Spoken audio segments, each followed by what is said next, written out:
بسم اللہ الرحمن الرحیم۔ السلام علیکم۔ لاہور ٹی وی کے ساتھ میں آپ کا میزبان ڈاکٹر جمشید رانا۔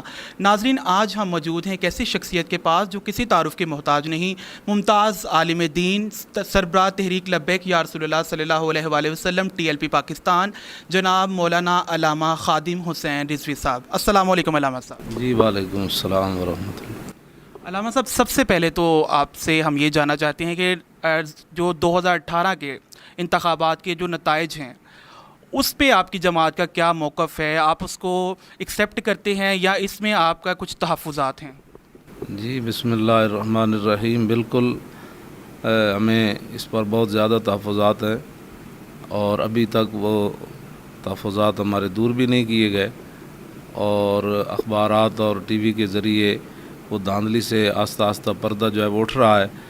تو جو الیکشن کمیشن والے تھے وہ کہتے تھے کہ وہ سسٹم بیٹھ گیا، اب آ رہا ہے کہ نہیں، سسٹم بیٹھا نہیں، انہوں نے خود بند کیا ہے۔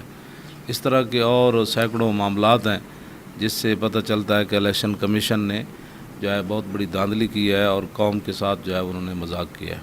اچھا علامہ صاحب، جیسے آپ دیکھیں کہ تمام اپوزیشن جماعتیں جو ہیں انہوں نے مل کے ایک گرینڈ اپوزیشن الائنس بنایا، جس میں وہ جو آپ کا مطالبہ ہے کہ آپ کہہ رہے دھاندلی ہوئی، وہی ان کا مطالبہ ہے۔ تو کیا کسی اپوزیشن جماعت کی طرف سے آپ کو بھی ساتھ ملانے کے لیے کوئی کال یا کوئی رابطہ کیا گیا؟ جی ہمارے ساتھ کسی نے بھی رابطہ نہیں کیا، اس لیے کہ ان کو اپنے پہلے کالے کرتوتوں کا پتہ ہے۔ تو اب تو وہ صرف اپنی ذات کے لیے جمع ہو رہے ہیں، نہ ملک کے لیے نہ ملت کے لیے جمع ہو رہے ہیں، اقتدار کی خاطر جمع ہو رہے ہیں۔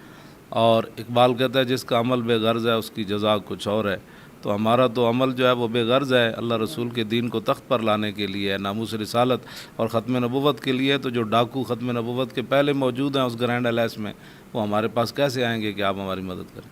اچھا علامہ صاحب، اس دفعہ 2018 میں جو الیکشن ہوئے اس میں بہت سی ایسی مذہبی جماعتیں جیسے جماعت اسلامی تھی، فضل الرحمان صاحب کی جماعت تھی، یہ 30 سال سے عرصہ دراز سے ووٹ لے کے اسلام کے نام پہ اسمبلی میں آتی تھیں۔ لیکن اس بار جب کہ ختم نبوت بل میں ترمیم ہوئی، یہ لوگ اسمبلی میں موجود تھے، اب لوگوں نے ان کو مکمل ریجیکٹ کیا اور یہ اپنے آبائی حلقوں سے ہار گئے۔ آپ کو نہیں لگتا کہ جو آپ نے آواز بلند کی، آپ کا موقف جو ہے وہ لوگوں کو تک پہنچا اور لوگوں نے ان کو ریجیکٹ کیا؟ جی بالکل، آپ نے صحیح تجزیہ فرمایا۔ یہی بات ہے کہ جب پھر یہ نئے لبادے میں آئے اسلام لائیں گے تو لوگوں نے کہا وہ کون سا اسلام ہے جس میں ختم نبوت کا تحفظ نہ ہو، ناموس رسالت پر پیرا نہ ہو اور مسجدوں کی حفاظت نہ ہو۔ تو اس لیے قوم نے ان کو ریجیکٹ کر دیا۔ ان کے چہروں سے یہ عیاں ہے کہ یہ لوگ جو ہے وہ پریشان ہیں۔ اچھا علامہ صاحب، کراچی میں آپ تشریف لے گئے، کراچی میں سوشل میڈیا پہ بھی دیکھا گیا، میڈیا پہ بھی دیکھا کہ ایک جمع غفیر آپ کے جو ہے وہ جلسوں میں رہا، آپ کو ایئرپورٹ سے لے کے مزار قائد تک جو ہے وہ لوگوں کو رش دیکھا گیا۔ تو کراچی میں جو ہے وہ آپ کے ووٹر کی تعداد کافی زیادہ تھی، تو کیا آپ کو زیادہ تحفظات جو ہیں وہ کراچی کے رزلٹس پہ ہیں؟ جی کراچی پر بھی ہیں لیکن پورے ملک میں ہیں۔ اس دفعہ یہ کیسے ہو سکتا تھا کہ ایک مسلمان جس کے سامنے یہ کہا جائے کہ جناب حضور کے دین کو تخت پر لانا ہے، تو وہ مسلمان جو ہے وہ کہے نہیں مجھے حضور کا دین نہیں چاہیے، گلیاں چاہیے۔ تو ایسا مجھے کوئی بندہ نہیں ملا، لیکن جن کی فطرت گندی ہے وہ تو نبی کی مجلس میں ہی بیٹھ کر ان کی جو ہے وہ فطرت نبی کی گستاخی وہ رہے اور حضور کو نہیں مانا انہوں نے۔ اچھا اب علامہ صاحب، آپ کی جو پارٹی ہے، آپ لوگوں نے اب احتجاج کرنے کا جو ہے وہ ایک اعلان کیا، احتجاجی ریلی آپ شروع کریں گے۔ تو اس احتجاج کا بیسک مقصد کیا ہوگا؟ یہ احتجاج آپ کن لوگوں کے لیے ریکارڈ کروائیں گے؟ اس کے کیا مقاصد ہوں گے؟ اور کیا یہ احتجاجی ریلی کسی دھرنے میں تو تبدیل نہیں ہو سکتی؟ نہیں، دھرنے کا ابھی تو کوئی پروگرام نہیں ہے، لیکن ہم وہ لوگ جنہوں نے الیکشن کروائے اور جنہوں نے الیکشن کے اندر تبدیلی کی ہے، ہم ان کو بتانا چاہتے ہیں کہ آپ اس طرح قوم کے ساتھ مذاق نہ کریں اربوں روپے لگا کر۔ اگر یہی آپ نے مذاق کرنا تھا تو آپ ویسے ہی منتخب کر دیتے، یہ صدر ہے، یہ وزیر اعظم ہے، یہ فلاں ہے، یہ سپیکر ہے۔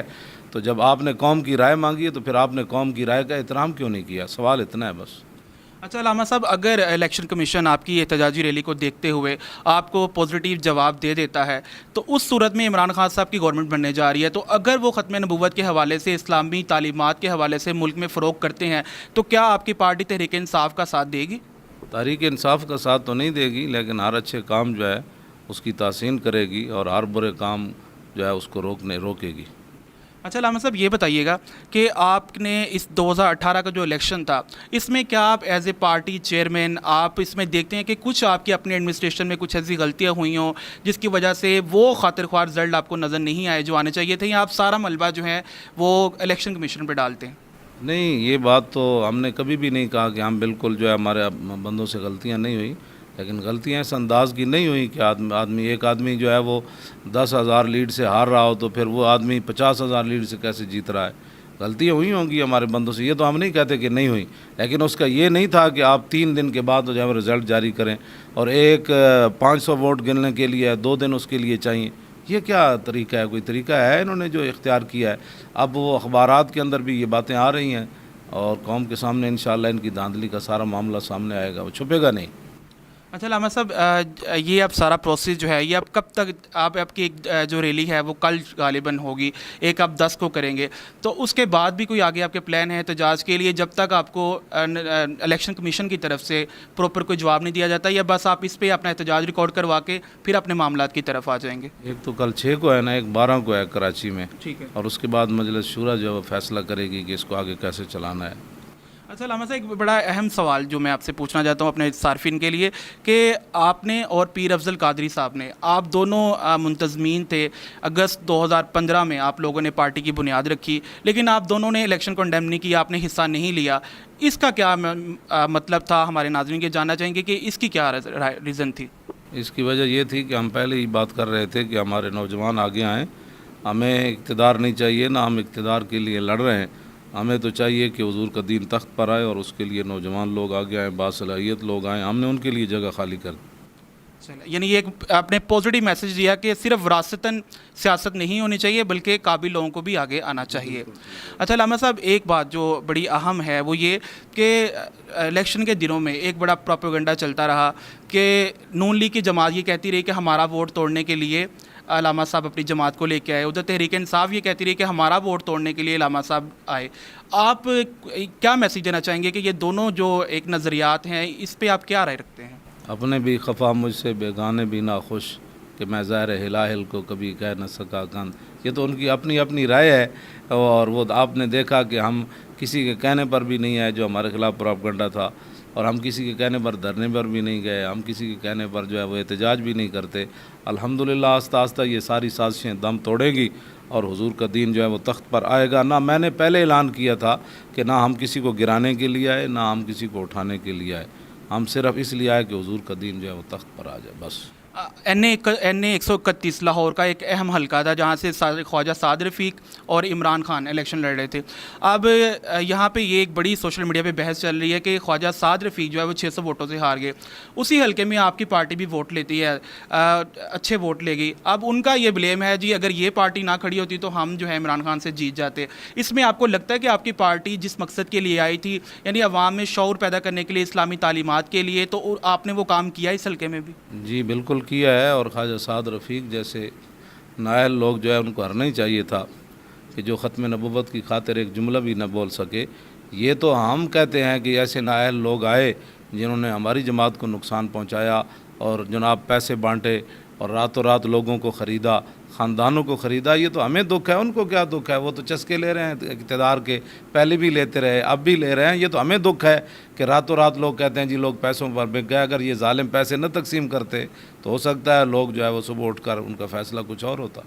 اچھا علامہ صاحب, JUIF مولانا فضل الرحمان کی ایک جماعت ہے. فضل الرحمان صاحب کا یہ کہنا ہے کہ تحریک لبیک والے جو ہیں یہ ایک پنڈی والوں کی جماعت ہے, یہ اقتدار میں کسی مقصد کے لیے لائے جا رہے ہیں جبکہ ان کا اسلام سے کوئی تعلق نہیں.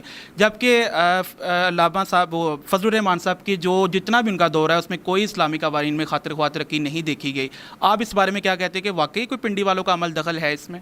میں نے پہلے وضاحت کر دی ہے کہ ہم اللہ رسول کے لیے پنڈی گئے تھے. جو کسی کے کہنے پر جاتے ہیں نا وہ 8 لاشیں نہیں اٹھاتے, جو کسی کے کہنے پر جاتے ہیں وہ 12,000 شیل نہیں کھاتے, جو کسی کے کہنے پر جاتے ہیں. پرویز مشرف کے دور میں بل پاس ہوتے رہے اور یہ حکومتوں کے چسکے لیتے رہے, اور سرحد کے اندر پوری حکومت بنی انہی کی, اور سب سے زیادہ وہاں بددیانتی ہوئی. یہ کس منہ سے یہ کہتا ہے کہ جناب وہ ہمارے بارے میں یہ تبصرے کرتے ہیں؟ پہلے خود اپنے گریبان میں جھانکیں اور اپنی حکومتوں اور اپنے جتنے بھی اقتدار جو بھی آیا.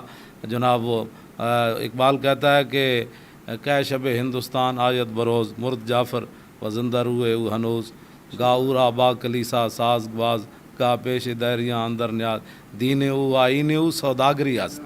ہاں جی, انتری اندر لباس حیدری است تا جہان رنگ بو گردت دگر رسم او آئین او